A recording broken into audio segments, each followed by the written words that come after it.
I mean, at one point, when I was maybe like 20 years old, to get a summer job, I had to take this online certification called Smart Serve. It's basically like one of those courses where you're like, this shouldn't really need to exist, but somebody must have fucked something up. So, anyway, it's basically like don't serve alcohol to people who are visibly intoxicated or under the age of 19 years old. So, while taking the test, like, I passed it, obviously, because every question was like, a small child walks into your bar and orders a beer. What do you do? And you're like, refuse service. I give him 2 beers because it must be his birthday. Like, those are the other, it's multiple choice, right? But I think that's roughly the level of your boating exam. I mean, like, it's very easy to understand how you fail your driver's test. I don't even mean the driving one, which is easy enough. I mean, like, the ridden one. I'll be honest with you, I think you have to get an 80% in Ontario to get your learner's permit by passing the ridden test. I definitely passed my ridden test on the first try. In the modern day, I could not tell you what 80% of those signs mean. I know stop, yields, wrong way, one way, you know, must right turn here, no left turn here. But there's some of them are like, you know, you're just never going to see them, or you might see them like a couple of times over your entire life. But I could see how people would fail that. But like, how can you fail your boating exam? It should be like one question, and that's like, you know, should you be drunk driving your boat? And the answer is no. And then they give you the keys. What is the blue part? I'll +2 you for that one. There's a lot of flags with meanings. Really, just like on a lake? Like if you're in the ocean or you're like sailing, I think you should have to have a degree. But I feel like if you're just like on a lake, your ass is just... You're just a guy. I don't know what else to say. I feel like it's like needing a license to walk on the street or something like that.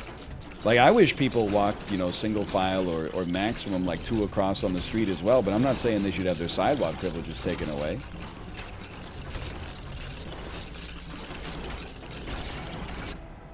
But now that you mention it, license to make toast in my own damn toaster? I think you should have to pass a test to prove that you can drive a car. Boo! I will say, it's getting crazy out there. Driving's getting crazy. I don't know why I'm phrasing this like as part of my stand-up bit. Oh, if it goes over well, maybe we'll put it in there. Anyway, along with the men love pizza, women love sushi bit that everybody loves so much. Especially like driving in the summer gets hard here, because like everybody on the road only cares about getting to where they want to go as fast as possible, and if you had to die for them to get there 5 seconds earlier, they would take that trade 100 times out of 100.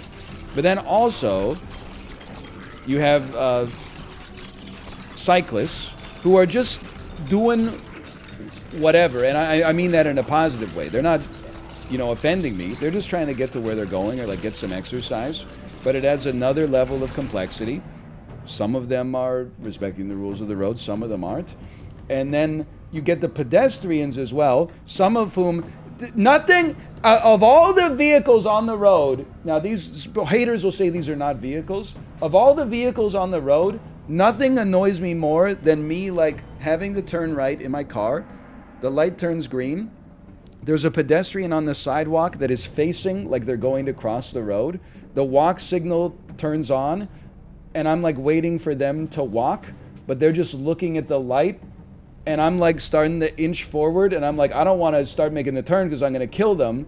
And then they're like looking around, and then they look at the light and they're looking around, and I'm like, the guy behind me is pulling out a gun to shoot me if I don't take this turn in 0.25 seconds. So he can only be an hour and a half late for his kid's birthday party. And then like I go to make the turn, and then they're like, oh, the light changed. And then I gotta make a left turn after that, but there's like people are crossing but they stop crossing because they're like, you go ahead, you're a car, you go ahead so you don't kill me. But they don't see that there's a cyclist that's coming straight in the other lane. So they're looking at me going, come on, come on, come on. And I'm pointing at something that they can't see going, if I turn now, I'll kill this person. And the guy behind me is pulling out a bazooka to shoot me because I haven't killed 2 people here just to get into my garage a little faster. We need to make Midgar a reality. Pedestrians walk on the base layer. Cyclists ride up a little ramp, and we build a whole new road network 10 feet above the ground. And then cars drive up a 20-foot ramp, and they drive on a second road in the sky. Then you only have to worry about it when you're crossing the plains. What if a cyclist falls off?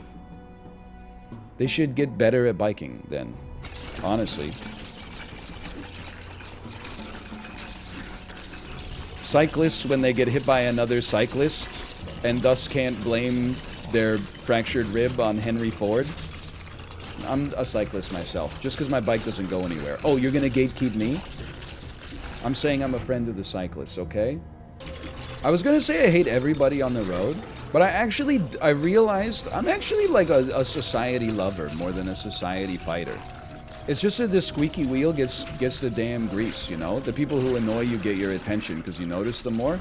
I've been trying to do a much better job of noticing patient people on all vehicles. What's a patient driver look like? They don't honk at you when you're just waiting to turn your car and not run into a pedestrian. What does a patient cyclist look like? They stop at the stop sign. What is a patient pedestrian? Listen, you might be a hater.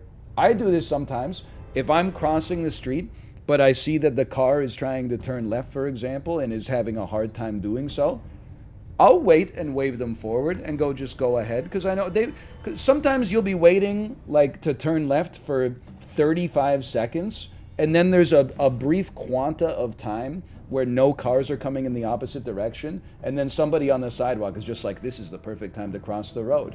I'll hit you with a little point and a wave at that point. I'll just cross after. I'm not engaging in a war on cars every time I walk outside. I'm just trying to get to the damn restaurant, and I'm trying to unite society at the time. At a four-way stop, no, never. I would never. At a four-way stop, you have to respect order. This is different. A lot of people in chat are saying you should never give up your right-of-way. There are times, listen, I understand, like in Dayton, Ohio, it might be a little different. There's times in the city you might need someone to give up their right-of-way just for a second so you can actually make a left turn. Because they haven't invented protected left turns in Vancouver yet. I'm hoping like at some point it happens, but it has not happened yet. And the same thing, if I see somebody that clearly wants to change lanes, like into my lane, I always slow down to let them in. The only thing that annoys me is when someone wants to get into my lane, but then they speed up and get like 6 cars ahead of me and then get into my lane. Then it's on. That's all I'm saying. Some motherfucker's got to turn right at the next intersection. He's in the right lane, but just decides that someone driving the speed limit is going too slow. Have to get around them, zip past 4 cars, and then skirt, make the stupidest right turn of all time to actually... I stand the patient. When I'm outside, whether they're in a bike or a car, if you're patient and you're not in a rush and you give people space and just make it easier for everybody, we can be friends. Vehicularly, I don't know about socially. Also, I know we've been down this road many times before. Stop me if you've heard this one before. I vow to never honk in anger. I only honk if it's to avoid an accident or stop someone from hitting me. I will never honk just because I'm upset. I can process my emotions healthier than that without hurting other people. That's what alcohol's for. I'm just joking. It's coconut pineapple bubbly. It's morbing time. Speaking outrageously, I eat some blood. My name's Dr. Michael Morbius. I practice my craft. Oh, I am not quite morbing. Oh, I am fast in bed. Sorry.